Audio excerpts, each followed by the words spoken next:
하나님 말씀은 신약성경 히브리서 8장 6절에서 8절까지입니다.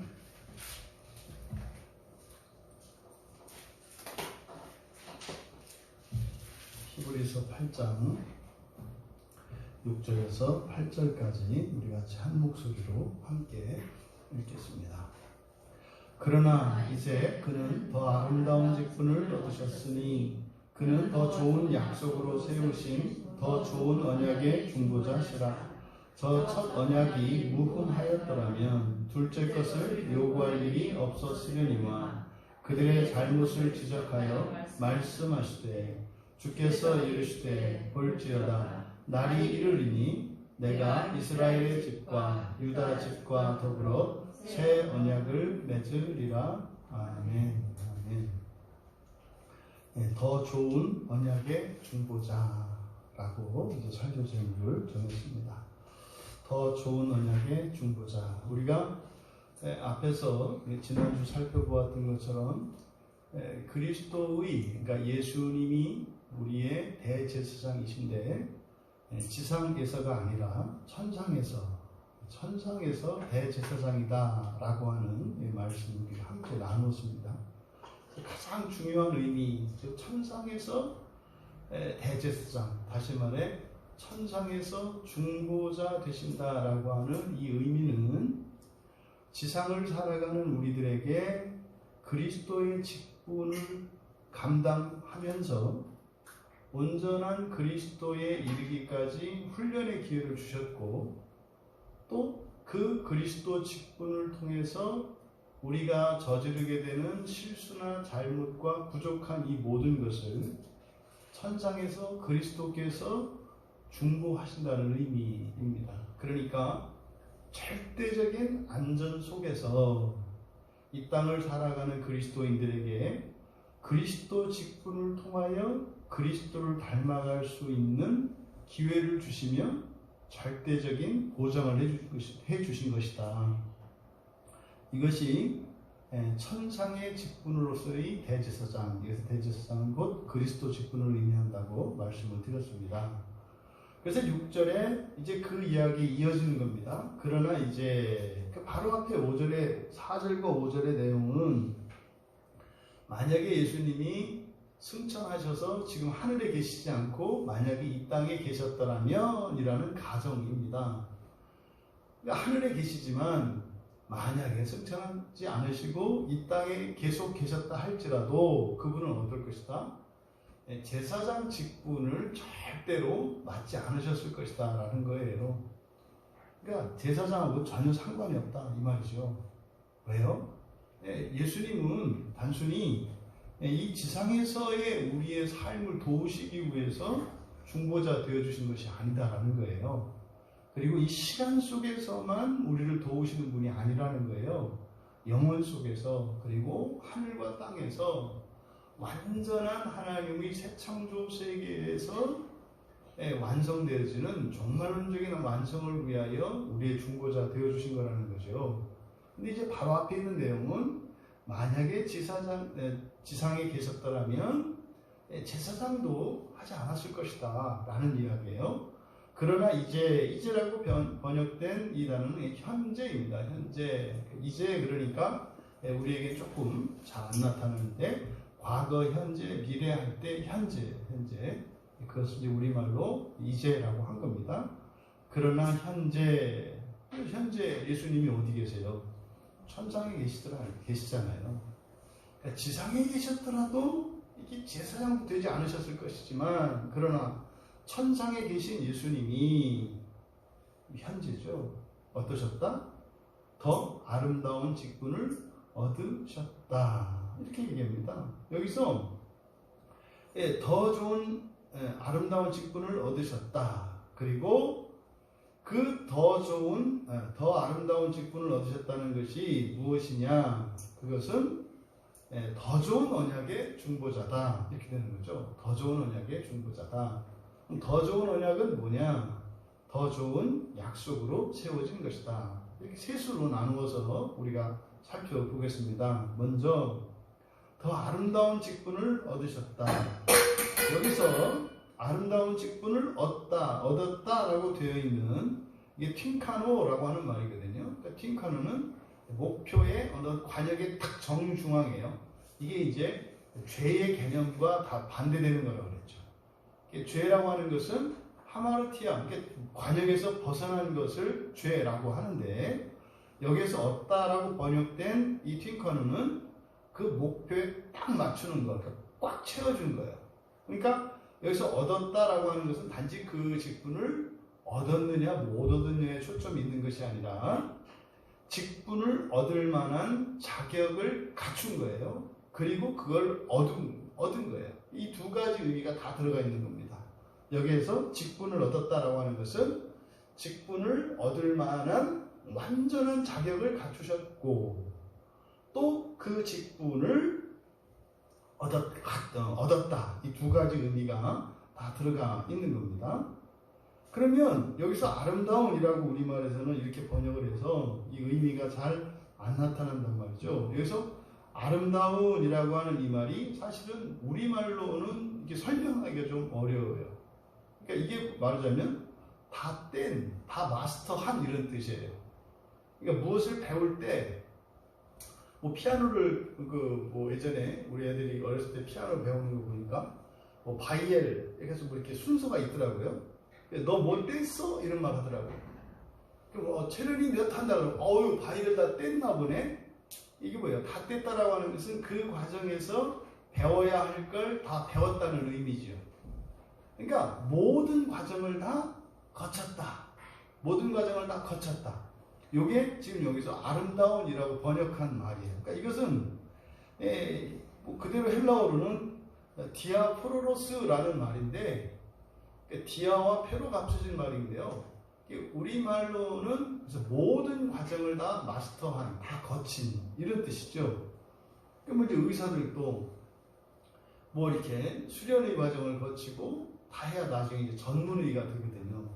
그러니까 여기서 아름다운 직분이라고 하는 것은 그냥 직분이 좋다라고 하는 이런 의미가 아니라, 여기서 직분은 대제사장 직분을 말하지 않습니까? 그러니까 그리스도가 대제사장이신 것이 어떻다? 다른 제사장들과는 차별화되는 것이다. 이 안에는 아론의 후손의 제사장들이 가지고 있는 약점들이 있습니다. 그러니까 그 모든 것을 다 구비하셨다라고 하는 그 의미를 나타내는 것이 아름다운이라는 뜻이에요. 그래서 예수는 내용이 그런 거죠. 지금 예수님이 현재는 하늘에서 천상의 대제사장이신데, 그분이 가지신 이 천상의 대제사장 직분은 어떻다? 지상에 있는 약점이 있고 허점이 있는 대제사장 직분과 다르다. 완벽한, 완전한. 그런데 이제 완전한 그러면 이제 이 지상에 있는 대제사장과 비교할 때 그 과정이 생략되어 있기 때문에 여기서는 디아포로스라는 말을 사용한 것이다. 의미상으로는 여러분들에게 전달이 됐죠. 그래서 그리고 두 번째로, 그렇다면 더 완전한 직분, 더 차별화되는 그 직분을 얻으셨는데, 그 직분이 뭐냐? 대제사장, 지상에 있는 대제사장이 하는 일이 뭐예요? 제사를 섬기는 거죠. 제사의 목적은 속죄에 있습니다. 그러니까 죄인과 하나님 사이에서 제사를 통하여 속죄시켜 주거든요. 그게 대제사장들이 지상에서 하는 일이에요. 근데 예수님께서는 이제 더 아름다운 직분으로 우리말 성경이 되어 있는데, 왜 더 아름다운 직분? 그러니까 더 뛰어난 차별적인 그런 제사장이시냐? 뭐냐면 더 좋은 약속으로 세우신 더 좋은 언약의 중보자이시기 때문이다. 여기서 마찬가지로 여기서 더 좋은 약속, 더 좋은 언약, 더 좋은이라는 말이 나와요. 더 좋다라고 하는 이 말은 더 힘 있는, 이렇게 번역을 해야 맞습니다. 더 힘 있는, 더 강력한. 왜냐하면 크라토스라고 하는 말의 비교급이거든요. 크라토스는 힘 있는, 강력한 이런 뜻이에요. 그러니까 더 강력한. 여기서 좋다라고 하는 의미는 강력한 약속, 더 강력한 언약 이런 뜻입니다. 강력하다는 것은 무슨 의미입니까?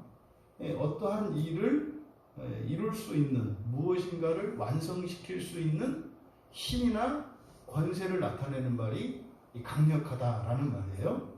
그러니까 여기서 더 좋은 약속으로 좋은 약속할 때는 뭐예요? 더 힘있는 약속, 더 좋은 언약 그러면 더 힘있는 언약 이렇게 된 겁니다. 그렇다면 하늘의 대제사장이신 만큼 더 좋은 언약의 중보자시다. 그럼 여기서 여러분들은 예수 그리스도께서 천상에서 대제사장 직분을 감당하시는 것과 지상에서 구약의 대제사장들이 제사를 섬기던 그것을 대조를 하셔야 돼요. 그럼 이 대조에서는 지상의 대제사장들 자신에게도 약점이 있어요. 그래서 대제사장들이 제사를 드리기 전에 먼저 자신들의 죄를 위하여 속죄하죠. 먼저. 그러니까 제사장 자신도 약점이 있다고요. 또 제사를 드릴 때 죄인도 정직하고 진심으로 회개하고 뉘우치는 마음이 있어야 하고, 또 거기에 사용되는 제물도 율법에 따라서 완전한 것이어야 해요. 그래서 그리고 제사법에 따라서 철저하게 다 모든 것이 구비되어야 돼요. 성막도 마찬가지고. 그런데 천상에서 예수 그리스도께서 드리는 그 참 장막으로 묘사되는 천상의 성소와 지상의 장막을 비교해 보십시오. 비교할 바가 안 되잖아요. 또 예수님은 뭐 한 점 죄가 없으신 분이시다 이 말이죠. 그것을 지금 여기서 대비시키고 있는 거예요. 그러니까 예수님이 하늘의 대제사장이신 만큼 그가 섬기시는 성소도 하늘의 성소예요. 완전한 성소입니다. 그래 바로 그러면 지상에서 드리는 이 제사가 완전하면 어쨌든 그 제사로 인해서 제사로 인해서 이루어진 속죄가 유효하게 돼요. 어쨌든 그것도. 근데 문제는 가서 이 사람이 또 죄를 지으면 다시 또 지어야 된다고요. 그러니까 진정한 의미에서 영원한 게 아니고 일시적인 거란 말이죠. 그런데 예수님께서 천상에서 하시는 이것은 사실은 뭡니까? 완전하고 영원한 것이라고요. 그러면 여기서 더 좋은 약속, 더 좋은 언약의 중보자시다. 그럼 중보자라고 하는 게 뭡니까? 가운데에서 연결시켜주는 거예요. 그 중보자는 약간 정확하게 똑같지는 않습니다만, 보통 이제 부동산을 거래할 때 중개사가 있어요, 중개사가. 근데 만약에 이 중개사를 가운데 두고 계약을 맺는 이유는 예를 들어서 양쪽, 그러니까 구매자와 판매자 둘 사이에 어떤 실수나 잘못이 있을 수 있어요. 근데 이걸 알아차리기 어렵단 말이에요. 근데 계약을 맺고 나면 계약 이후에 만약에 계약 이전에 어떤 구매자나 판매자 양쪽에 어느 한쪽에 어떤 잘못이 있거나 실수가 있었는데 어쨌든 중개사가 가운데에서 이걸 계약을 완성시켰단 말이에요. 그럼 그 이후로 그 책임을 누가 져야 돼요? 중개사가 져야 되는 거예요. 중개사가 책임을 진다는 것은 만약에 제가 어느 집을 이렇게 이제 구매를 했는데 가서 보니까 말한 거하고 다른 거예요. 그럼 집주인한테 쫓아가서 먼저 주인에게 쫓아가서 따질 필요가 없어요. 그냥 중개사한테 가서 거기한테 얘기하면 중개사가 보상을 해주든 조치를 해줘야 되는 거예요. 그리고 나서 이 중개인이 먼저 집 주인에게 찾아가서 이게 이제 구상권을 청구한다. 이렇게 얘기를 하는 거죠. 이게 중개자의 역할이에요.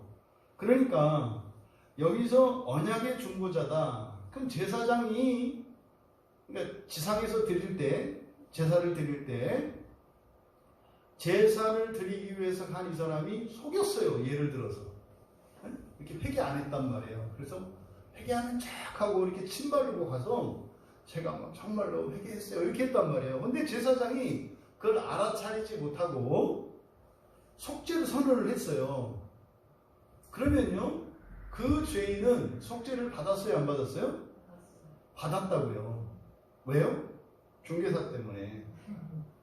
근데 그 책임은 누가 물어야 돼요? 그래서 하나님께서 그 대제사장에게 책임을 물으신다고요. 이게 중개사의 역할이에요. 그랬더니 아 그래? 그러면 중개사는 잘 속이면 되겠구나. 뭐, 예, 속여보세요. 속여보세요. 그런 의미라고요. 그런 의미. 이게 중개자예요. 그러면 예수님도 우리의 중보자시니까 중간에서 그러니까 중보 가운데에서 보완한다 이 말이에요. 뭐가 하자가 있거나 빠져 있으면 보완한다 이 말이에요. 그러니까 뭐 그런 거잖아요. 초등학교 뭐 1, 2학년 때 뭐 이럴 때 대개 이제 엄마들은 숙제의 중보자가 되죠. 이게 무슨 말인지 아시죠? 학교에서 선생님이 숙제를 내줬을 때 애가 제대로 못해. 예? 뭐 그림을 그리라 그랬는데 뭐 주로 이제 포스트 숙제를 제가 많이 해준 것 같은데 이 글씨 쓰는 이거 할 때 거기 안 돼 있으면 어떻게 해? 조금 손이라도 반드시 하든지 뭐 이렇게 덧칠 한단 말이죠. 이게 이 중보자의 역할이에요. 그러니까 중보자는 모자란 나머지 부분을 완전하게 해주는 역할이거든요. 그런데 지상에 있던 제사장들은 그 제사에서의 어떤 중보 역할만 해요. 그 제사만, 한 번 드리는 제사만. 그런데 예수님께서는 더 좋은 언약, 더 좋은 언약의 중보자시니까 사실은 하늘에서 드리는 그 완전한 제사, 지금 언약을 제사장에 대해 제사장적 관점에서 지금 설명하기 위해서 제사를 가지고 얘기를 하는 겁니다.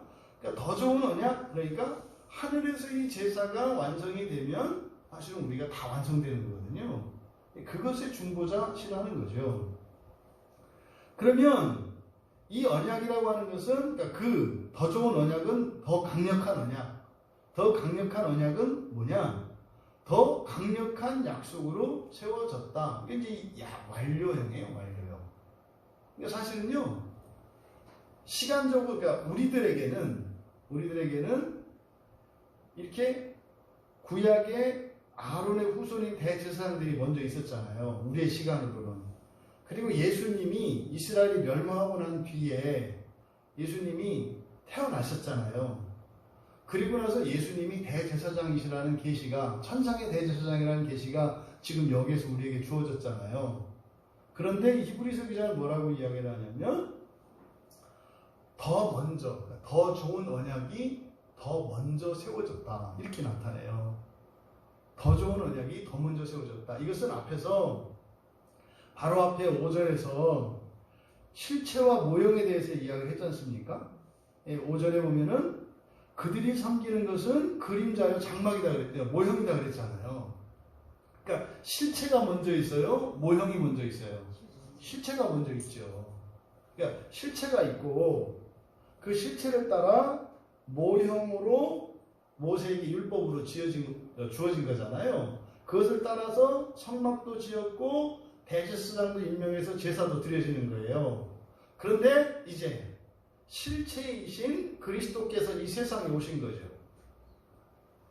이해되시죠? 요 얘기를 지금 이제 하는 거예요. 시간적 순서를. 그렇다면 이 언약이라고 하는 이 디아데케라고 하는 이것은 기독교에서 굉장히 중요한 거죠. 언약은 이제 약속이라는 말인데 언약이라고 하는 이 말은 성경적인 개념은 첫째 이것은 약속인데 하나님과 사람 사이의 약속이에요. 이 디아데케라고 하는 것은 언약은 하나님과 사람 사이의 약속이에요.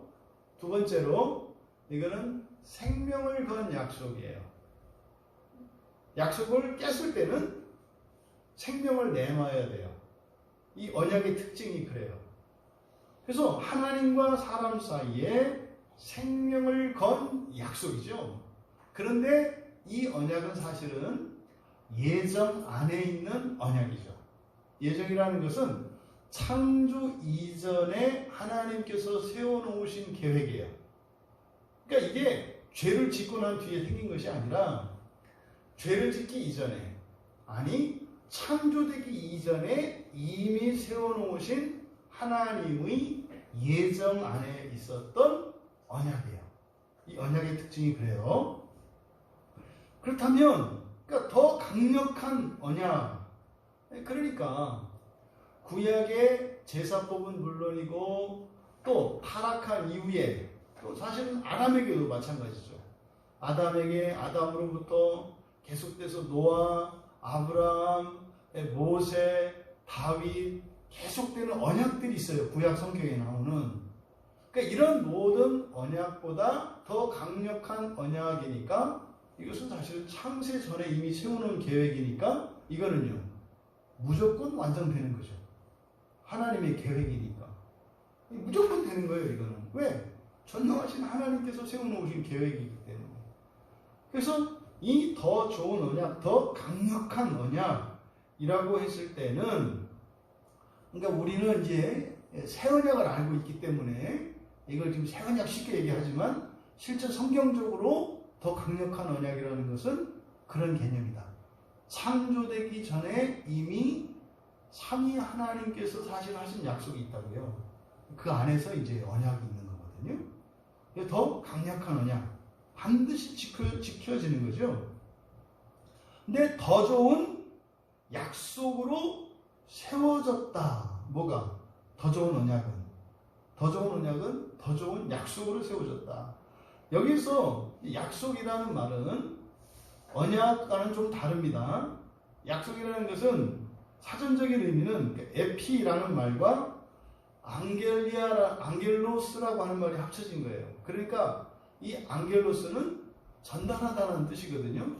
안겔로, 전달하다라는 뜻이거든요. 그래서 안겔로스는 뭐예요? 전달하는 존재, 천사에게 성경에서 쓴단 말이에요. 근데 여기서 에피 안겔레이아 그러면 메시지거든요. 전달할 메시지인데 에피니까 딱 받는 거예요.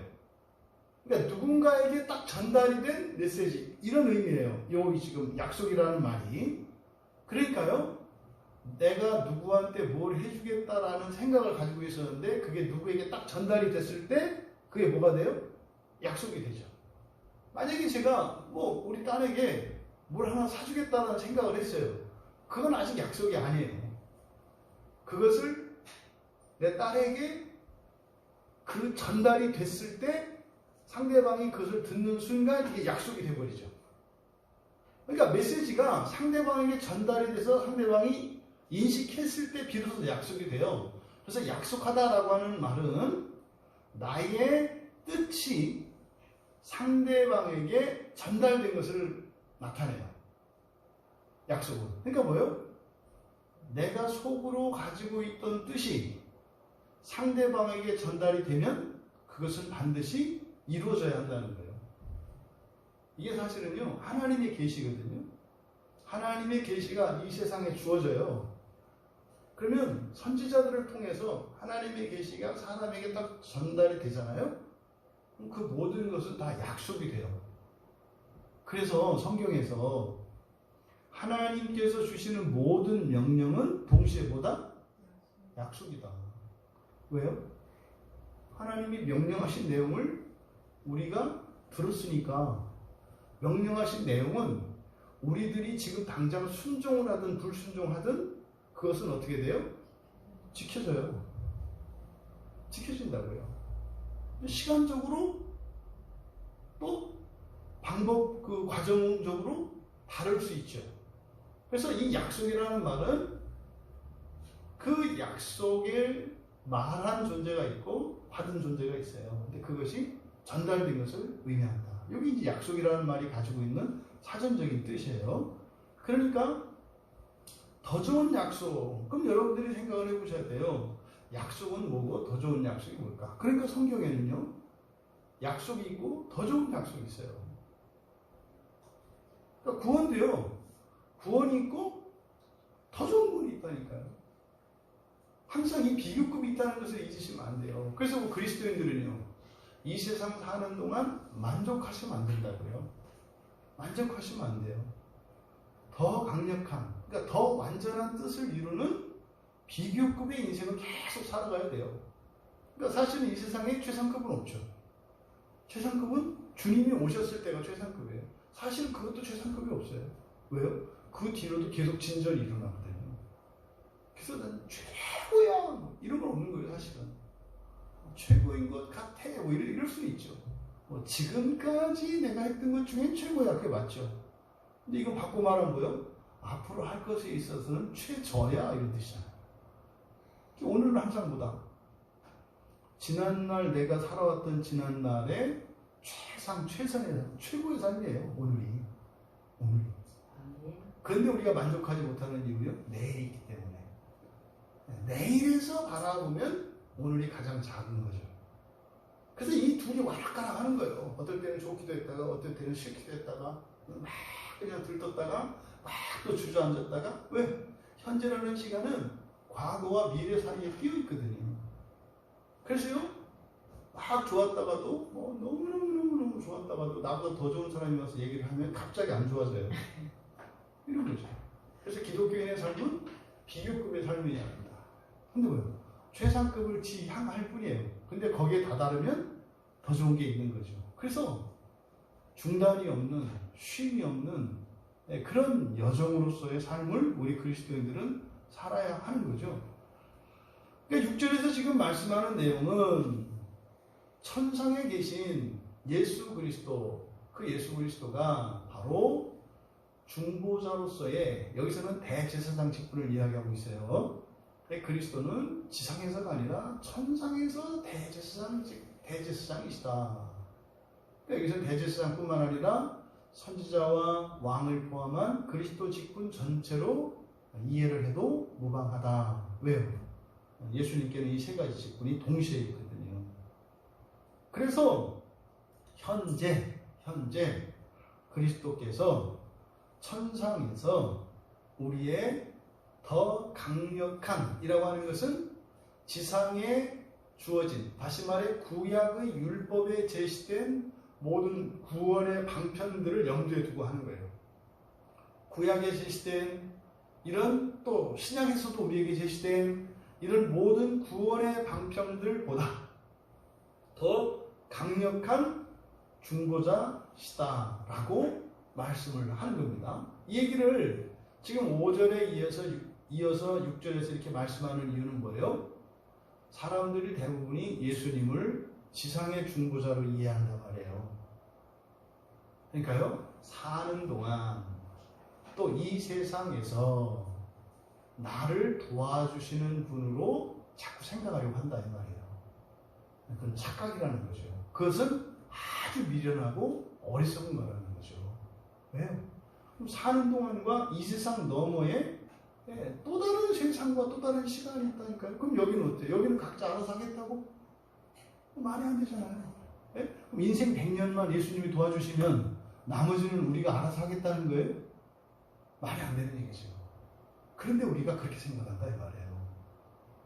예수님은요, 이 세상과 저 세상을 넘는 영원에서 우리의 중보자가 되어주신다.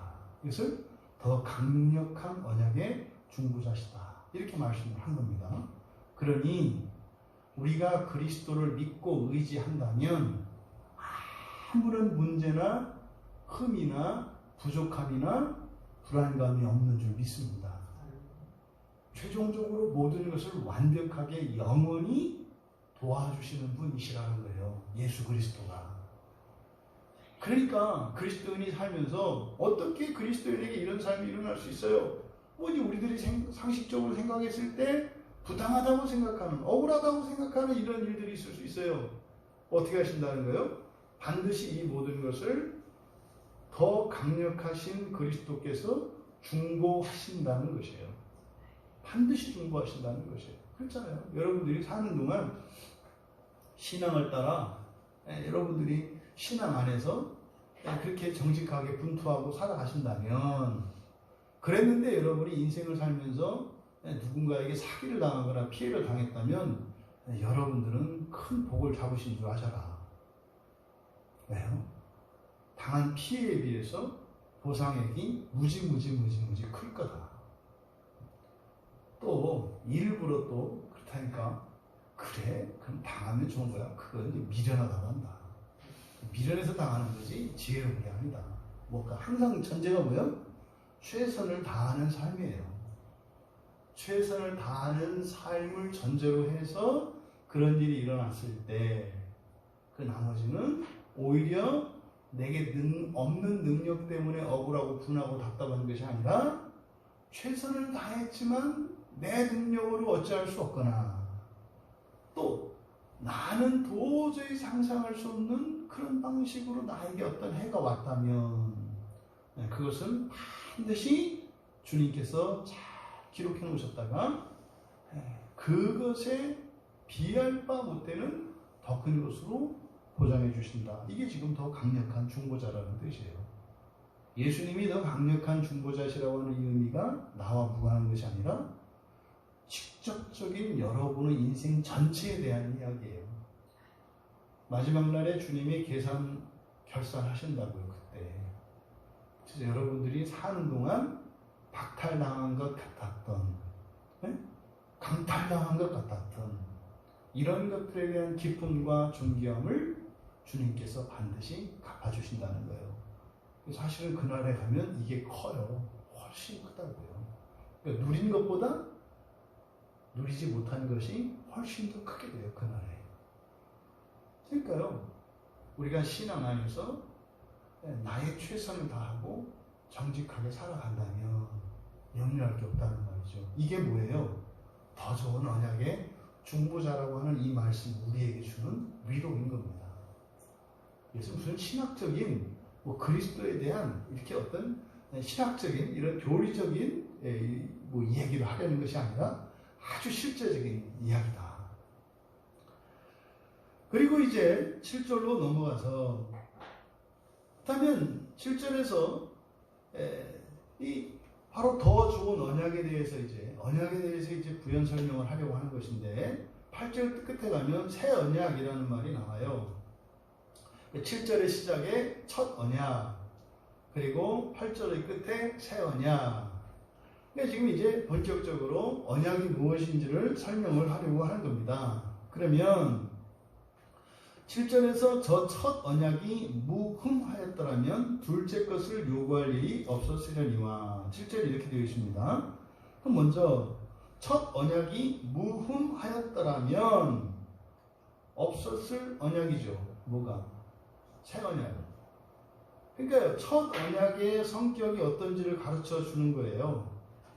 첫 언약의 성격이. 또 사실은 이 말씀 앞에는 7절 맨 앞에 왜냐하면 이라고 하는 접속사가 생략되어 있거든요. 그러니까 7절은 6절에 대한 이유인 거예요. 6절은 뭡니까? 그리스도께서 더 좋은, 더 강력한 언약의 중보자다 그랬잖아요. 왜냐하면 이렇게 되는 거예요. 왜 예수님이 더 강력한 언약의 중보자이시냐 하면 말이죠. 이런 거죠. 왜냐하면 첫 언약이 어땠기 때문이다? 흠이 있었다는 거죠. 첫 언약에 흠이 있었기 때문에 예수님은 더 강력한 언약의 중보자시다. 그러면요, 만약에 이 첫 언약을 섬기는 게 누구예요? 아론의 후손인 대제사장이에요. 아론의 후손인 대제사장이 섬기는 게 첫 언약이고 그 모형인 장막이다 이 말이죠. 그러면 여기서 첫 언약이 무흠하였더라면 이렇게 되어 있는데요. 이걸 미완료형으로 되어 있어요. 그러니까 미완료형이니까 과거에서부터 계속해요. 과거에서부터 계속. 그러니까 무흠하였더라면 그러니까 사실은 뭐예요? 흠이 없다거든요. 흠이라고 하는 것은 책망할 것 없이 없는 이게 멤포마이라는 말이에요. 멤포마이. 이게 뒤에 8절에 잘못이라고 나와 있잖아요. 똑같은 단어예요. 8절의 잘못과 7절의 흠, 이게 같은 말이에요. 그러니까 무흠이니까 흠에다가 아를 붙인 거예요. 그래서 멤포마이. 뒤에 있는 잘못은 이게 흠이니까 이게 멤포마이예요. 그러면 첫 언약이 계속해서 무흠했더라면 이제 미완용으로 쓰고 있는데 이것은 바꿔 말하면 뭡니까? 계속 흠이 있었다는 뜻이에요. 더 나아가서 한 번도 흠이 없던 적이 없었다는 뜻이에요. 늘 흠이 있었다는 거예요. 그러면 여기서 흠이 있다. 그러니까 첫 언약은 뭐예요? 흠이 있다는 거예요. 흠이 있다는 것은, 첫 언약에 흠이 있다는 것은 첫 번째로 첫 언약을 지키는 그 언약의 백성들, 그것을 이제 8절에 그들이라고 되어 있어요. 이스라엘 자손들이죠. 그들에게 흠이 있죠. 그들이 언약을 지키지 못했다고요. 그래서 백성들, 이스라엘 백성들이 언약을 지키지 않은 것을 흠이 있다라고 이야기를 하는 겁니다. 또 이 언약 자체가, 첫 언약 자체가 어떻다? 흠이 있다는 거예요. 첫 언약 자체가 흠이 있다. 완전한 언약이 아니다. 왜요? 1차적으로 보니까, 역사적으로 보니까 이미 구약의 이스라엘 백성들이 언약을 못 지켰죠. 하나님의 계획을 못 지켰잖아요. 그러니까 그 1차적인 이유는 이스라엘 백성들에게 있어요. 그럼 어쨌든 전체적으로 보면 어쨌든 그 첫 언약은 깨질 가능성이 있었던 거죠. 깨질 가능성이 있었으니까 깨진 거 아니에요. 그렇다고 무조건 깨지는 건 아니라고 그랬어요. 율법이 주어졌을 당시에는, 그때 당시에 이스라엘 백성들은 율법을 지킬 수 있었다 없었다? 있었다. 그때는 지킬 수 있었어요. 근데 여러분들은 못 지켜요. 왜? 우리는 성장했거든요. 죄에서 성장했기 때문에 못 지켜요. 그때 주어졌을 때, 그때 당시의 사람들은 우리만큼 죄가 잘하지 못했어요. 어려. 죄에 있어서 우리보다 훨씬 어려. 그래서 그들은 죄성이 약해요, 우리보다. 우리는 강력한 죄성을 더 갖고 있기 때문에 이제는 못 지켜요. 이게 큰 오해죠. 우리가 그리스도인들이 아주 대놓고 율법은 못 지켜. 이게 아주 일반화됐어요. 왜? 그래서 하나님이 은혜로만 돼. 이거는 예수를 믿기 전의 사람들에게는 적용돼요. 하지만 예수를 믿고 거듭난 사람들에게는요, 이제는 지킬 수 있는 능력이 주어져요. 그래서 우리 그리스도인들은 율법을 지킬 수 없다, 이렇게 말하면 안 돼요. 다 지킬 수 없어요. 하지만 지킬 수 있어요. 다 지킬 수는 없지만 지킬 수 있다는 사실을 여러분들이 기억하셔야 돼요. 하지만 예수를 믿지 않는 사람은요, 못 지켜요. 절대로 못 지켜요, 그 사람들은. 왜요? 능력이 없거든요. 거듭난 자라야, 그리고 성령께서 임재하는 자라야, 성령께서 내주한 자라야 비로소 율법을 조금이라도 지킬 만한 자가 돼요. 그러면요, 그리스도인들의 삶 속에서는요, 율법을 지키는 일들이 일어나요. 율법을 지키는 일이 그리스도인들에게는 괴로운 일이 아닙니다. 여기서 오해하시면 안 돼요. 청교도들이나 일부 개혁주의에서 일부 진영 사람들, 이 사람들이 이제 개혁주의 정통파라고 하는 사람들이 있어요. 주로 이제 청교도와 이런 화란 쪽의 이런 신학을 따라가는 사람들이에요. 그 사람들은 율법을 반드시 지켜야 한다. 율법을 지켜서 의를 이루어야 한다. 이 말에 있어서는 일정 부분 맞아요. 근데 그게 괴로움이에요. 그분들에게는. 근데 그 괴로움을 통해서, 그 괴로움은 그것을 율법을 이루기 위해서 참아야 되는 내용이지. 율법을 지키는 것과 괴로움은 동시에 온다고 가르쳐요. 이게 이제 청교도들과 이 개혁주의 정통파 사람들이 가르치는 교리예요. 그러니까 어떻게 돼요? 예수 안에서 기쁨이 없어요. 예수 안에서 이제 진짜 괴로움을 맛보게 돼요. 어떻게 해요? 거룩한 삶을 추구하기 위해서요, 온갖 이런 인간적인 욕구들과 이런 걸 참아야 돼요. 그래서 어떻게 해요? 김치깍두기 먹어야 되고요. 고기 이렇게 안심 등심 이런 거 가려 먹으면 안 돼요. 주는 대로 그냥 먹어야지. 그래서 어떤 거를 특별히 더 좋아하고 이런 게 다 죄예요. 이게 그래서 사실은 하나님의 율법을 지키는 일이 굉장히 고통스러운 일이 된다고요. 처음에는 예수를 믿고 할렐루야 했는데 이제 공부를 이렇게 하다 보니까 아이고 할렐루야 하면 안 되는 거네. 즐거우면 안 되는 거예요. 심지어 옷도 이제 흑백으로 입고 머리 항상 단발, 네? 샴푸 쓰지 말고 이쁜 입이는 뭐 이런 식으로 뭐 콜드 이런 거 바르지 말고 그냥 구르모 하나만 뭐 그것도 사실은 그래. 이제 이런 식으로 가는 거죠. 여러분, 그리스도인이 율법을 지키는 일은요 큰 즐거움입니다. 그것은 마치 맨 처음에 피아노 건반 자릿수를 배우면서 지옥 같은 시간을 지내던 이 피아노 이 견습생이 어느 날 한 곡을 완전히 자유롭게 배워서 그 엄마 아빠 앞에서 엄마 아빠 오늘 내가 피아노 한번 쳐볼까요? 그때 피아노 치는 거예요. 이건 괴로움이 아니에요. 자랑스러움이죠. 그래서 그리스도인들이 율법을 지키는 일은 괴로움이 아니라 이것은 영광이고 특권이고 큰 기쁨이 되는 거죠. 이게 지난번 얘기했던 불신자들이 퇴근하고 술 마시는 거, 그거를 능가하는 게 이거란 말이죠. 그거를 나누는 거 아니에요. 나는 예전에는 이런 죄를 정말 내가 끊을 수 없을 것 같아서 이것 때문에 정말 괴로워했는데 오늘 뭐 이렇게 했는데 보니까 이렇게 되는 거 있지? 나도 그랬어. 이거예요.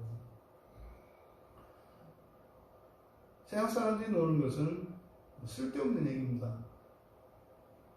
다 남 얘기고 남의 험담이고 저 잘난 얘기입니다. 죄 졌는데 나는 죄 안 졌다는 거죠. 더러운데 나는 안 더럽다는 거죠. 그런 거예요. 또 그렇죠. 더러워도 너무 더럽다는 얘기죠. 나는 더러워도 그 정도는 아니다. 뭐 이런 얘기죠. 세상 사람들 하는 얘기 다 이 얘기예요. 가만히 들어보세요. 다 그런 얘기예요. 드라마, 가곡이 인물이 됐든 실제 인물이 됐든 뭐든지 다 마찬가지예요. 뭐 취미가 됐든 뭐가 됐든 다 마찬가지예요. 다른 사람들은 다 이거 뭐 내로남불이잖아요. 자기가 기준이야. 이게 세상 사람들 얘기죠. 그런데요, 그리스도 안에 율법을 지키며 살아가는 이들은요, 내가 진짜 죄인 중에 계속 가장 못된 자인데 내 안에 소망이 생겼어 뭐 이런 거죠. 나는 소망이 없다고 생각했는데 소망이 하나씩 생긴 거야. 그러면서 나도 절망하고 나 같은 인간은 뭐 절대로 구원받을 수 없고 정말 하나님 면전에 나갈 수 없다고 생각을 했었는데 그래도 싹수가 보이더란 말이지. 여기서 그래서 그래요. 우리를 싹수 있게 하신 예수님 참 위대하시다. 뭐 이게 이제 우리 그리스도인들이 나누는 이야기라고요. 완전히 달라요. 완전히 달라요. 세상은 다 자기가 옳다는 얘기죠. 자기 기준이 맞다는 거죠. 누구는 과하고 누구는 못하고 이거죠. 내가 옳다는 거죠. 그만한 사람끼리 모이죠. 같은 법을 가진 사람끼리. 그치. 역시 우리만한 누가 없지. 우리 말고는 다 이방인 아니에요. 여러분, 우리가 그리스도 안에 있음으로써 여러분들이 누리는 그런 즐거움과 기쁨이 이제는요, 이런 율법을 지킴으로써 도저히 절대로 지킬 수 없었던 그 율법들을 즐겁게 자연스럽게 지켜질 수 있게 된 것을 깨달으면서 내 안에 그리스도의 속살이 생겨나는 그것으로 기뻐하고 만족하고 즐거워하며 자랑하실 수 있는 여러분들이 되시기를 바라요. 근데 이 첫 언약은 흠이 있다라고 했을 때 실패를 얘기하는 거예요. 그 다음에 그랬기 때문에 실패의 가능성이 있었다. 첫 언약에는 실패의 가능성이 있었다는 거예요. 그럼 그렇게 무흠하였더라면 둘째 것을 요구할 일이 없었으니, 그러니까 뭐예요? 흠이 있었기 때문에. 그 무슨 말입니까? 이미 그리스도께서 더 좋은 언약의 중보자로 이미 예정이 되어 있었다는 이야기예요. 실패의 가능성이 있었고 또 그 실패조차도 성공으로 만드실 계획이 있었다는 것을 이야기하는 거죠. 첫 언약이 문제가 있다가 아니에요. 첫 언약이 문제가 있는 건 맞아요. 하지만 지금 얘기하려고 초점은 그게 아니에요. 반드시 넘어지는 건 아니었다고요. 첫 언약이 지켜질 수 있었다고요. 그런데 실패할 가능성이 있었다는 거예요. 그런데 그 가능성이 있었다는 얘기는 뭐예요? 만약에 그것이 실패한다면 그 실패를 성공으로 바꿀 하나님의 계획이 있었다는 거예요. 이것이 둘째 것이라고 얘기를 한 거예요. 지금 우리말 성경은 둘째 것이라고 되어 있는데 이것이 토포스예요. 우리가 앞에서 나왔죠. 토포스가 자리라는 뜻이거든요. 자리, 제자리. 그러니까 두 번째 자리예요. 두 번째 자리. 그대로 하면 또 이 자리라는 말이 그래서 기회라는 말도 됩니다. 그래서 처음에 첫 번째 첫 언약이 무응하였더라면 두 번째 기회, 두 번째 자리를 요구할 일이 없었으려니와 여기서 요구하다라는 이 말이 제테오예요. 찾다라는 뜻이죠. 그러니까 두 번째 기회를 찾을 일이 없었으려니와 만약에 이스라엘 백성들이요 이제 아담보다는 우리 훨씬 가까우니까 이스라엘 백성들이 율법에 순종했어요. 그럼 그 결국은 어떻게 돼요? 모든 이방이 이스라엘 백성들을 통해서 모든 이방이 온전한 구원에 이르게 되어 있었어요. 온전한 구원에. 처음에는 그들이 이미 이방과 유대인으로 나누는 순간 잘못된 거죠. 그 순간 이미 사실은요, 두 번째, 완전한 구원을 위한 이런 두 번째 전혀 다른 어떤 기회가 올 것이 예고된 거예요.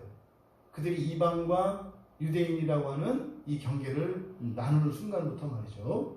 그래서 첫 언약이 무음하였다면 두 번째 기회를 찾아야 될 일이 없었기 때문이다. 이렇게 되는 거죠. 근데 이건 뭡니까? 첫 번째 언약을 못 지켰고, 그래서 또 다른 기회가 필요하기 때문이다. 이렇게 되는 거예요. 그래서 더 강력한 언약의 중보자가 되신 것이다. 이렇게 얘기를 한 겁니다. 구약의 실패, 이스라엘 백성들의 실패, 더 거슬러 올라가서 아담과 하와의 실패, 그 뒤에 대책이 마련되어 있다는 거예요.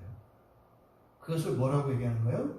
더 강력한 언약의 중보자. 그러니까 모든 실수와 실패 뒤에 또 다른 회복의 계획이 있다는 뜻이에요.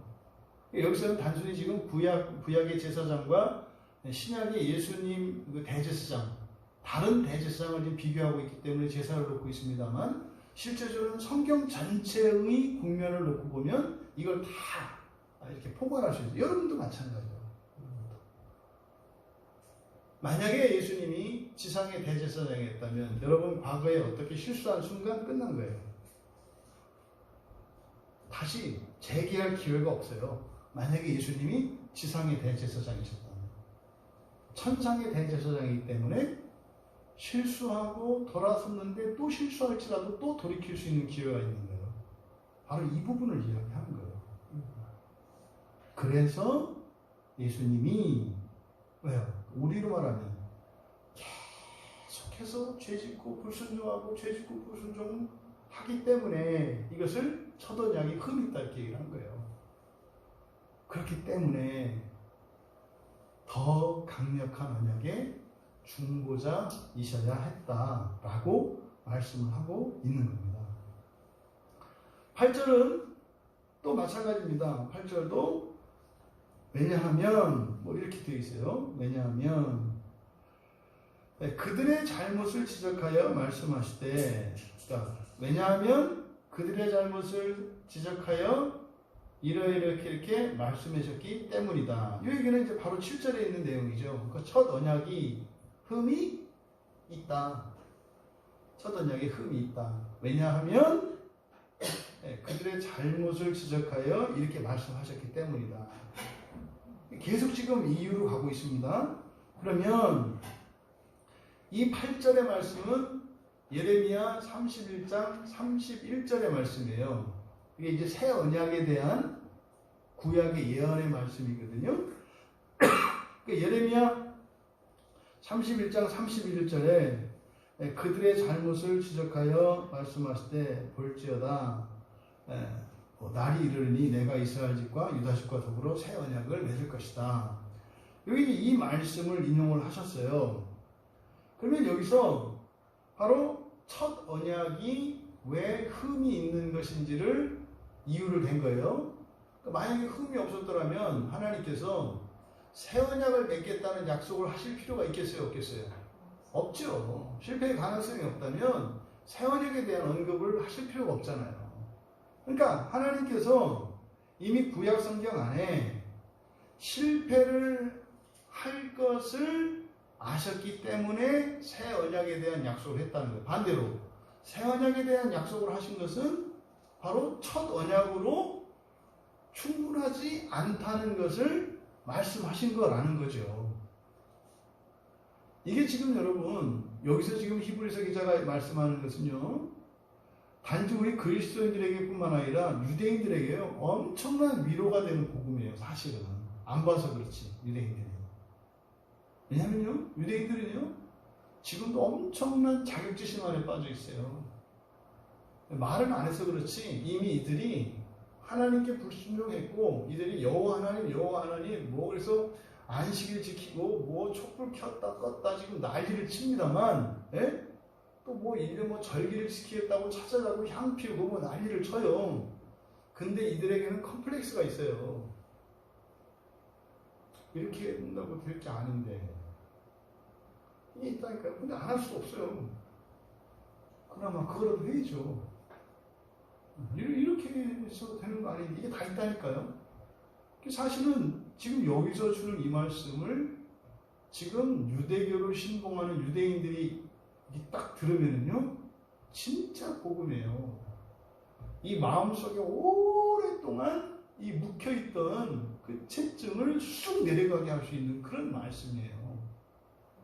예수님은 여러분 지상의 아론의 그 직계자손 정도가 아니라 천상의 대제사장인데 여러분 역사에 구약의 역사에 온갖 불순종과 심지어 당신들 나라 없이 2000년을 떠도는 이런 비극적인 역사를 살았잖아요.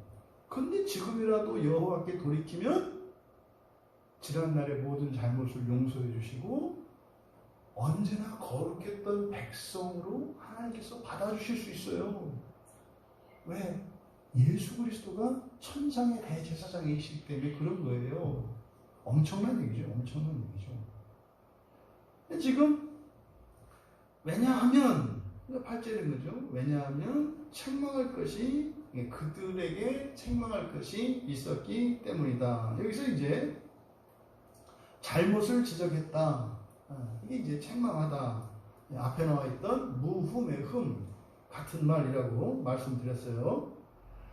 그때 이제 그들의 잘못을 지적하여 하신 말씀 볼지어다 날이 이르니 내가 이스라엘 집과 유다 집과 더불어 새 언약을 맺으리라. 여기서 아주 이제 우리말 성경에 안 나타나는 굉장히 중요한 말이 있어요. 이게 뭐냐면 언약을 맺으리라는 말이에요. 언약을 맺으리라. 굉장히 중요한 거예요. 맺으리라. 이게 엄청나게 중요한 말이에요. 그래서 이렇게 번역을 하면 안 되는 거예요. 맺으리라. 먼저 그 맺으리라는 말을 살펴보기 전에 새 언약 이렇게 되어 있잖아요. 새 언약을 맺으리라. 이 새 언약은 카이노스죠. 카이노스와 그러니까 헬라어에 네오스라는 말과 카이노스라는 말이 있다고 그랬어요. 새로운이라는 말이. 그러니까 이게 카이노스는 질적으로 완전히 다른 거예요. 완전히 질적으로 다른 거예요. 그러니까 새 것과 헌 것, 신품이냐 중고품이냐 이럴 때 신은 네오스예요. 네오스. 근데 여기에서 말하는 새 언약은 그러니까 구약 이전에 있었던 언약을 새로 갱신하는 이런 의미가 아니에요. 뭐 예를 들어서 뭐 전서계약서를 쓰면은 2년에 한 번씩 쓰는데 뭐 이제 계약을 갱신할 때 뭐 새로운 계약서를 쓴단 말이죠. 그때 새 계약 이럴 때 그때는 네오스라고요. 근데 여기서 말하는 카이노스는 말하자면 전세로 살다가 다음번에 새 계약서 카이노스를 썼다. 이건 무슨 말이에요? 네, 등기를 썼다는 거예요.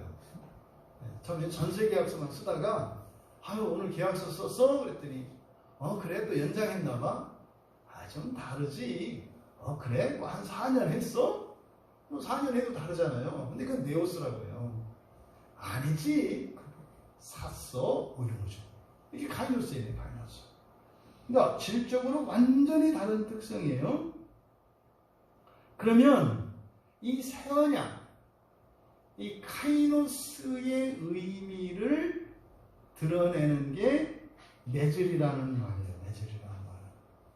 그러니까 요거를 이렇게 써놓으면 안 된다고요. 근데 뭐 사실 이렇게 쓰면 안 되죠. 그대로 하면 원래는 디아테소마이라고 돼 있어요. 그러니까 그 예레미야 31장 31절을 헬라어로 번역한 70인역 성경에 우리말 성경에 안 나와요. 똑같아요. 똑같이 돼 있어요. 70인역 성경에 여기에 사용한 말과 지금 여기 히브리서 8장 8절의 메즐이라 요거는 다른 말로 썼어요. 다른 말로. 요게 이제 뒤에 10절에 가보세요. 10절에 가도 그렇죠? 주께서 이르시되 그날 후에 내가 이스라엘 집과 맺을 하냐 그랬잖아요. 여기서 맺다라는 말이 있잖아요.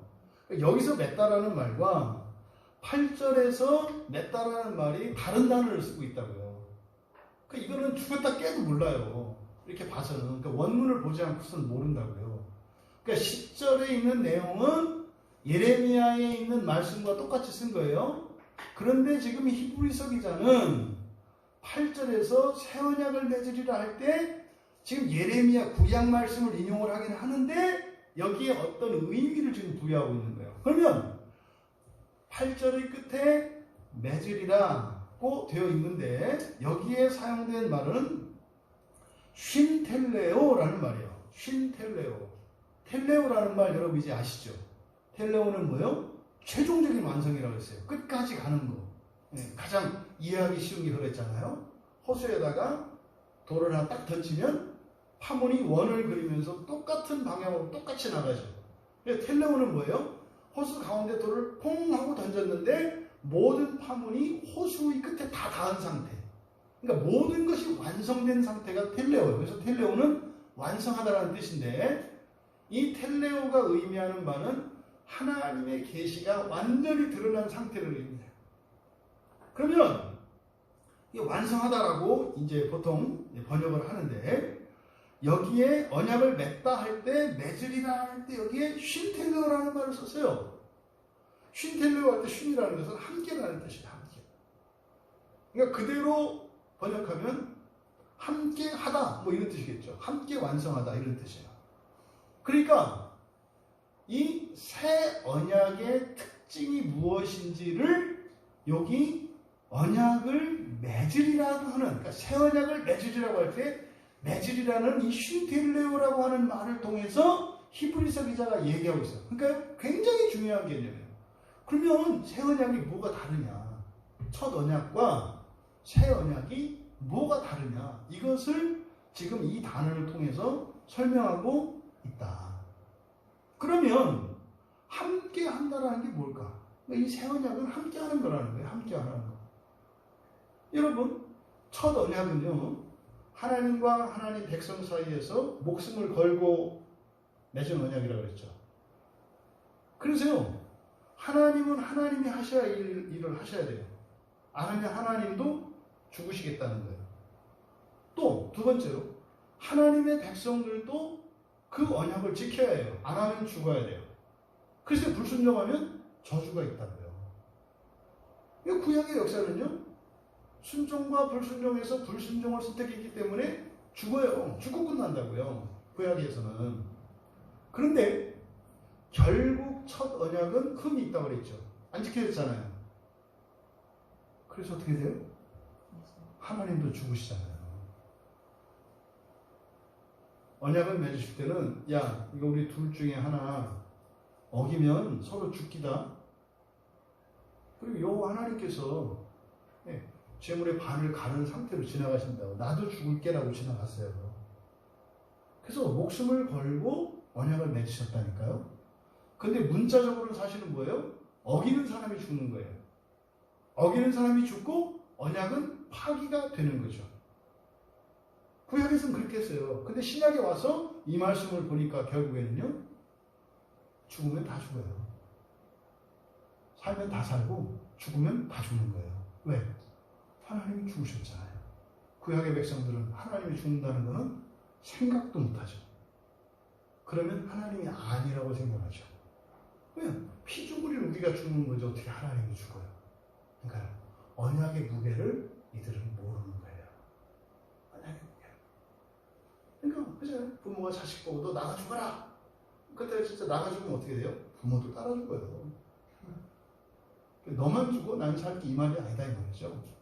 그러면 여기 바로 이 신텔레오라고 하는 이 말을 통해서 새 언약이 질적으로 어떻게 다른 것인지를 깨닫게 설명해 주면서 사실은 언약이 가지고 있는 진정한 의미를 가르쳐 주는 거죠. 진정한 의미를. 근데 구약에서는요, 그게 안 나타난다고요. 이게 제가 한 얘기. 여러분, 여호와 하나님께서 말입니다. 이스라엘 백성들이 범죄하면 이스라엘 백성만 죽는 게 아니라 하나님도 죽으세요. 신성모독이죠. 그 사람들은 그런 거예요. 잘못하면 우리만 죽는 거죠. 어떻게 하나님이 죽느냐. 그러니까 하나님이 이해 못한다고요. 하나님의 인격성을 이해를 못해요. 그 사람들은. 그러니까 예수님이 하나님이면 안 돼요. 왜요? 그들에게 하나님은요, 초월적인 하나님이어서 우리와는 상관이 없는, 그래서 항상 언제나 높임 받으셔야 하는 높임 받으셔야 하는 하나님이라고 생각하죠. 예수님은 아니에요. 예수님은 우리와 함께 라면 시궁창에도 가기를 원하시는 하나님이세요. 이게 문제가 이게. 그 삐딱한 우리는 그러면은 좋은 길로 좀 다니면 얼마나 좋아요? 아 그래? 예수님이 나와 함께 하신다고? 또 예수님은 안 보시고 어떻게 이렇게 시궁창길로만 다니는지 그것도 지켜달라고 그러죠. 또 이 시궁창에서 나를 지켜주시옵소서. 아니 올라와서 깨끗한 길로 좀 가면 좋으련만 시궁창 찾아다니면서 이 똥을 밟지 않게 하옵소서. 맨날 그러니까 예수님 뭐라 하겠어요? 아니 내가 기도는 들어주겠다만 올라가서 저 깨끗한 데를 좀 걸어가면 안 되냐 이런 바람이 없으시겠어요? 그러니까 구약의 이스라엘 사람들이 가지고 있던 하나님과 신약의 계시를 통해서 우리에게 가르쳐 주신 하나님은 너무나 달라요. 여러분들은 정말 여러분들이 깨끗하고 거룩한 길로 가서 주님도 함께 그 길을 가기를 원하십니까? 아니면 여러분이 가고 싶은 대로 그 시궁창길을 가면서 여러분들이 더럽혀지지 않기를 구하면서 살기를 원하십니까? 곰곰이 생각해 보셔야 돼요. 생각 말고 우리들의 삶. 생각은 여러분들이 워낙 반듯하셔서 우리 올라갈 생각을 할 거예요. 하지 말고 여러분들의 삶을 돌아보았을 때 내가 하기 싫더라도 깨끗한 곳으로 가서 왜요? 주님이 나와 함께 동행하시니까. 거룩한 길로 걸어가실 수 있는 여러분 되시기 바라요. 그러면 함께하다. 그러면 이 함께한다라고 하는 이 쉼의 의미를 우리가 생각해 볼 수 있겠는데 여기는 내가예요. 내가 맺으리라죠. 내가 맺으리라죠. 근데 이때 언약은 맺는다가 아니라 사실 뭐라 했어요? 완성하다라고 그랬어요. 내가 새 언약을 함께 완성할 것이다. 미래 능동으로 되어 있어요. 미래 능동. 그러니까 언약의 완성을 누가 하신다고요? 하나님이 하시는 거예요. 너희와 함께 하되 내가 이룰 것이다. 구약의 첫 언약은 어떻게 됐어요?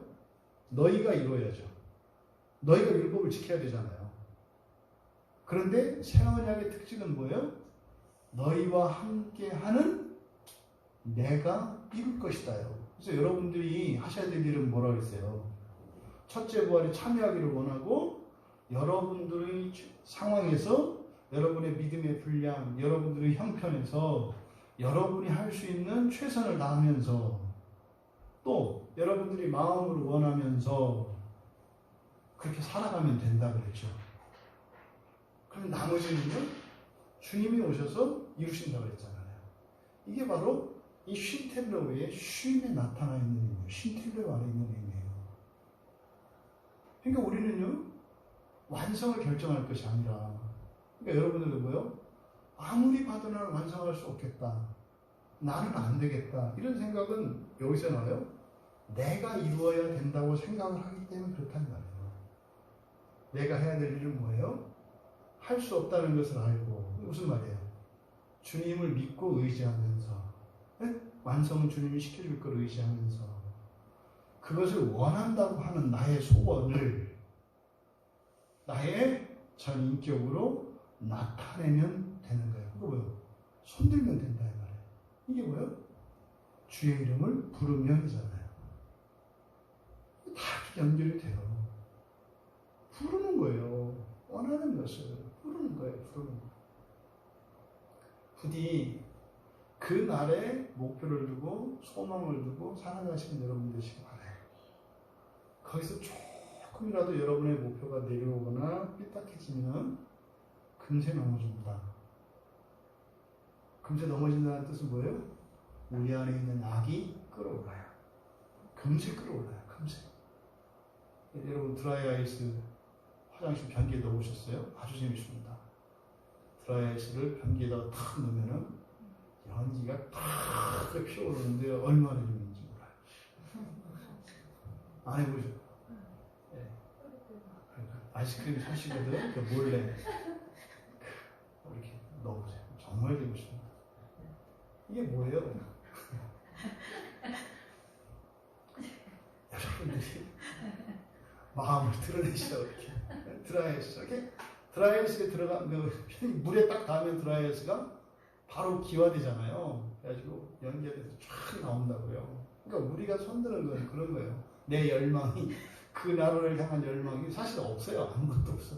훅 하고 다 사라지는 건데 열망을 드러내야 한다. 그러면 어떻게 한다? 쉰텔레로 하신다. 함께 하시는 주님께서 예수 심은 줄 알고 쫙 오셔가지고 구출하신다 이 말이에요. 그날의 소망을 두셔야 돼요. 왜요? 그 전까지 여러분들은 인정이 없는 무인도에 계시거든요. 여러분 주변 다 허상입니다. 여러분에게 주는 이렇게 만족감을 주고 기쁨을 주고 위로를 주는 이 세상에 있는 모든 것은 다 허상이에요. 허상. 그 목표를 바라보고 있는 동안만 그것들이 위로가 돼요. 그걸 잃어버리는 순간요, 여러분들 안에서는 죄가 끌어넘쳐요. 죄가 끌어넘친다는 건 뭐예요? 여러분이 싫어하는 여러분의 모습이잖아요. 그게 나와요, 그게. 또 이치 악이네. 그게 뭐예요? 이거 왜 이럴까 이러지 마세요. 목표를 바라보시라고. 내가 소망을 다른 데 뒀구나. 근데 소망을 다른 데 둘 때 그 원인이 어디 있어요? 좋은 뜻이에요. 특히 이제 부모들, 자녀 잘 되라고. 자녀 잘 되라고 하는데 그 자녀를 위해서 소망을 낮추는 거지, 본인들이. 그러니까 결국엔 또 악이 끌어올라가지고 해를 끼치지.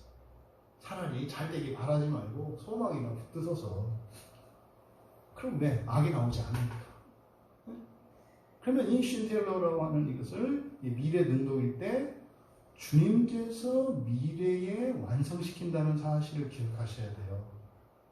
현재가 아니에요. 미래에 주님께서 완성시키시는 거예요. 그래서 이 함께가 의미하는 첫 번째는 주님께서 완성하실 거라는 거예요. 주님께서 완성하실 거라는 거. 또 지금 여기에 첫 언약의 흔이 있잖아요. 그래서 새 언약이 예고되어 있잖아요. 그러면 새 언약은 이 첫 언약은 버리는 게 아니에요. 첫 언약도 새 언약 안에 있는 거죠. 그러니까 여기서 함께라는 말은 첫 언약과 함께예요. 첫 언약과 함께 완성시킬 것이다. 그러면요, 구약의 이스라엘 백성들이 제사를 지내고 하나님의 율법을 지키고 의를 이루고 하는 이것도 결국은 누구에 의해서 되는 거예요? 예수 그리스도에 의해서 그 모든 것이 완성이 되는 것이다 라는 것을 가르쳐 주시는 거예요. 이거를 확장시켜 나가면 어디까지 가요? 아담까지 가는 거죠. 왜요? 아담에게 하나님께서 맨 처음에 하신 약속이 있죠. 뭐해라? 이 세상을 전부 통치해라.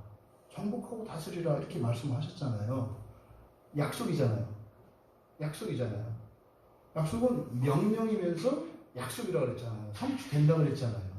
그러니까 바로 여기서 함께 완성시킨다 할 때 이 함께 의미는 그 모세의 율법뿐만 아니라 더 거슬러 올라가서 에덴 동산에 살았던 아담에게까지 적용되는 말이에요. 그러면요, 그리스도 안에서 역사 속에 있었던 하나님의 모든 이 약속들이 성취되는 것이다 라는 것을 가르쳐 줍니다. 세 번째로는 문제가 되고 있는 지금 예레미야 31장 31절은 새 언약을 누구와 맺는다고 그랬어요? 이스라엘 집과 유다 집이에요. 여기서 우리말 성경에 과로 되어 있어요. 이스라엘 집과 유다 집과. 여기서는 and가 아니고 에피라는 전치사를 썼어요. 에피는 언약의 당사자를 말하는 거예요. 언약의 당사자. 그러니까 예레미야 선지자에게 여호와 하나님께서 계시를 주셨을 때는 이게 무슨 말인지 몰랐다는 거예요. 예레미야도. 예레미야는 다시 뭐예요? 이스라엘의 회복만을 믿었어요. 우리나라가 이렇게 멸망당하고 바벨론에게 나라를 다 뺏기고 이게 망가질지라도 어떻게 할 것이다? 마침내 하나님께서 구원을 이룰 것이다. 이게 눈물을 머금고 이 얘기를 했다고요. 예레미야가 이 얘기를 했을 때는요, 멸망한 이스라엘을 향해서예요. 아니, 구원의 약속, 그러니까 구원을 약속하신 하나님이 구원을 해주셔야지, 나라를 완전히 뺏기고 성전도 다 유린당한 상태에서 새 언약을 세우겠다는 얘기를 왜 하시냐고요. 예레미야는 그 이야기를 해야만 했어요. 근데 그때 예레미야는 단지 빼앗긴 나라를 되찾고 회파된 이 성전을 다시 세울 것이라고 하는 정도의 약속으로만 들은 거예요. 근데 히브리서 기자는 이거를 지금 바꾼 거죠. 왜요? 언약을 맺으리라는 말이 맺다라는 것이 함께 완성시키겠다는 말로 바꾸어서. 그러니까 구약에서는 이스라엘 백성들과 하나님께서 언약을 맺으셨지만 여기서 함께는 이스라엘을 초월한 이방인도 함께 더 확장시켜 나가면요, 사람과 언약을 맺으셨잖아요. 근데 사람과 함께 만물도, 그렇죠. 유대인뿐만 아니라 이방인도, 사람뿐만 아니라 만물도 완성시킬 것이다. 여러분, 원래 하나님의 계획 속에는 사람만 불멸의 존재로 예정되어 있었어요. 원래 사람만. 근데 사람이 불순종하고 타락함으로 인해서 다른 만물까지 불멸이 돼요. 왜요? 함께 완성시키시기 때문에. 하나님은 차별하지 않으시거든요. 그러면 새로운 새 창조 안에서 부어지는 이 불멸이라는 것이 어떻게 부어져요? 사람의 타락으로 인해서 해와 달과 별들에게까지, 심지어는 새와 나무에게까지 불멸이 주어져요. 야, 망하지 않았더라면 큰일 날 뻔했다는 소리가 나와요. 근데 이거는 끝에 가서 하는 얘기지. 니들이 한번 망해봐. 망하고 살아가는 게, 소망이 이루어지기까지 살아가는 게 얼마나 지저분하고 치사하고 진짜 이렇지. 그런데 결과적으로는 그렇게 돼요. 사람과 함께 만물도. 그러니까요, 이 새 언약이라고 하는 이 새 언약에 대한 계시를 예레미야 선지자가 들었습니다만 히브리서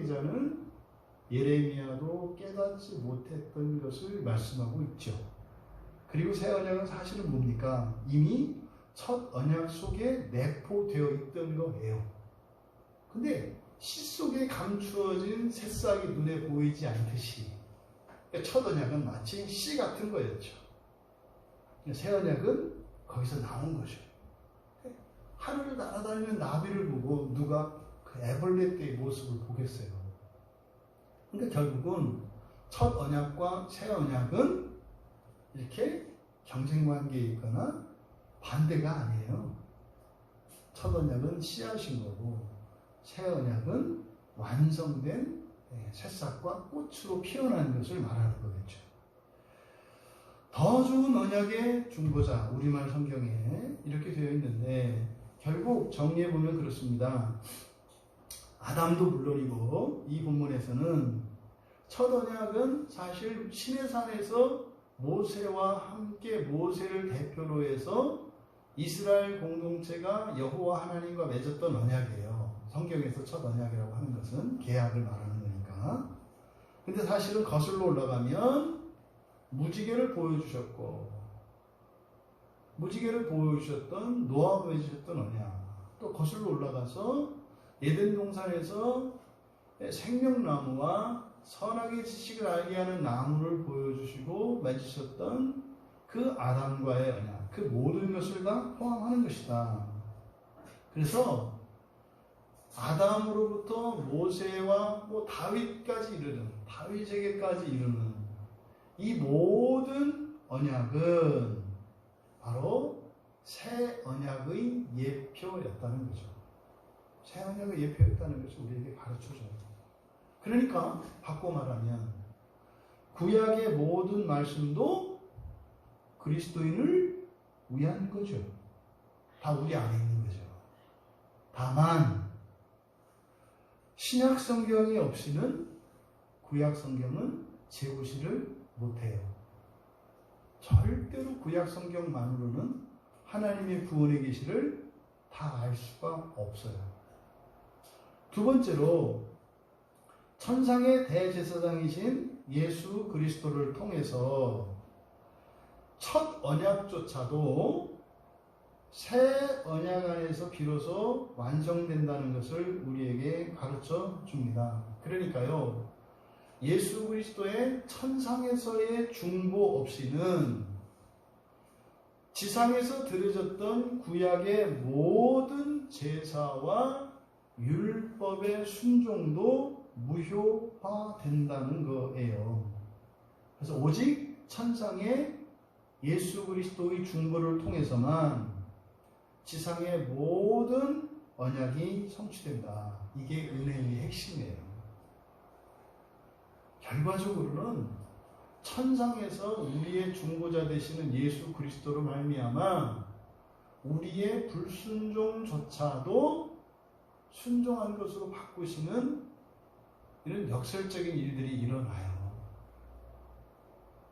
세 번째로 구약의